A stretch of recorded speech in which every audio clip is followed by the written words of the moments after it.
అందరికీ నమస్కారం అండి.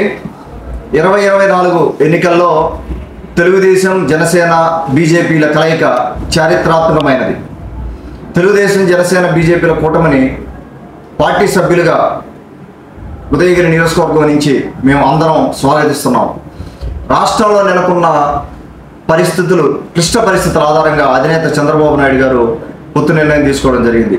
ఈ రోజున రాష్ట్ర పరిస్థితిని దృష్టిలో పెట్టుకొని మూడు పార్టీల కలయికతోనే రాష్ట్ర ప్రయోజనాలను దృష్టిలో పెట్టుకొని ఈ నిర్ణయం చేయడం జరిగింది. వారు ఆ విధంగా మనం ముందుకు పోవడం జరుగుతూ ఉంది ఎలక్షన్లో 2024 ఎన్నికల్లో.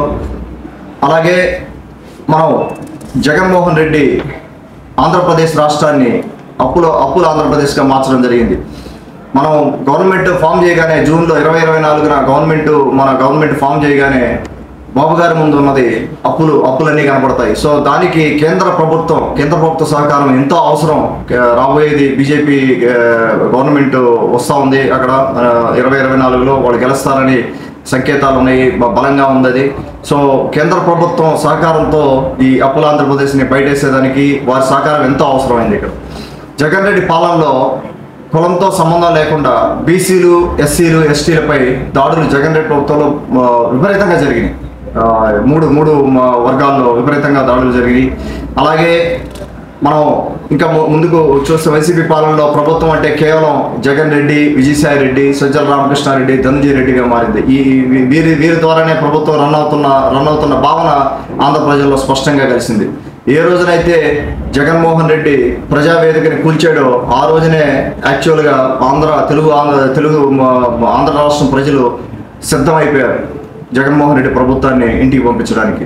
ఈ రోజున జగన్మోహన్ రెడ్డి సిద్ధమని ఈ రోజు అంటున్నారు, కానీ ఆ రోజునే ఆంధ్ర ప్రాంత ప్రజలు జగన్మోహన్ రెడ్డి ప్రభుత్వాన్ని ఇంటికి పంపించడానికి సిద్ధమైపోయారు. అది గమనించాలి అందరూ. ఈ ప్రభుత్వంలో బీసీలని ఎంతో హీనంగా చూశారో వైఎస్ఆర్సీపీ బీసీసీఎల్ అధ్యక్షుడు జంగా కృష్ణమూర్తి మాటల్లోనే విన్నారు మీరు. అలాగే బీసీలకు తెలుగుదేశం పార్టీ పుట్టినిల్లు లాంటిది. మొన్న జరిగిన ఆయన బీసీ జేహో కార్యక్రమం ద్వారా మరోసారి రుజువైంది. అన్న ఎన్టీఆర్ గారి దగ్గర నుంచి చంద్రబాబు గారి నాయకత్వంలో కానీ అన్నింటిలో బీసీలకు పెద్దపేట వేయడం జరిగింది. మీరు ఒకసారి వెనక్కి వెళ్ళి చూస్తే ఇంత అరాచక జగన్మోహన్ రెడ్డి ప్రభుత్వాన్ని గద్దెదించేందుకు మూడు పార్టీలు కలిసి వచ్చి ఎన్నికల్లో పోటీ చేయబోతా ఉన్నాయి. తెలుగుదేశం పార్టీపై కేంద్రంలో ఉన్న బీజేపీ పెద్దలకు కూడా నమ్మకం కలిగింది కాబట్టినే ఈ పొత్తుకి ముందుకు రావడం జరిగింది. సో ఒక బీజేపీ పొత్తుకు కలయిక కలిసి వచ్చిందంటేనే అర్థమైపోతా ఉంది మనం 2024లో మన ప్రభుత్వం రాబోతుందనే దానికి. అంతకంటే వేరే సంకేతం ఇంకేమీ లేదు.